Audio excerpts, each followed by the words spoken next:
خبر شامل کرتے ہیں حافظ آباد سے ہمارے نمائندہ محمد یاسین کی رپورٹ سے۔ پراسیکیوٹر جنرل پنجاب سید فرحاد علی شاہ نے حافظ آباد کے 8 صحافیوں کے خلاف درج مقدمہ کا نوٹس لے لیا۔ نوٹس لیتے ہوئے مقدمہ کے تفتیشی افسر ملک امجد کو اپنے دفتر طلب کیا۔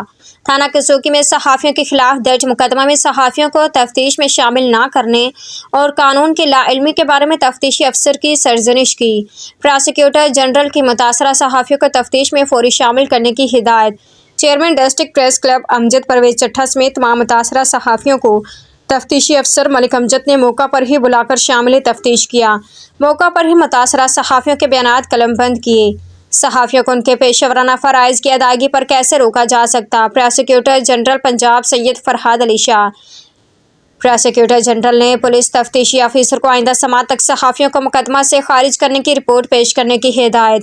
چند ہفتے قبل کسوکی پولیس نے پی ٹی آئی کے ضلعی قائد اور سابق ایم این اے مہدی حسن بھٹی کی برجدارا میں پریس کانفرنس کے دوران دھاوا بول کر پریس کانفرنس میں شرکت کرنے والے چیئرمین ڈسٹرکٹ پریس کلب امجد پرویز چٹھا سمیت 8 صحافیوں کے خلاف مختلف دفعات کے تحت مقدمہ درج کیا تھا۔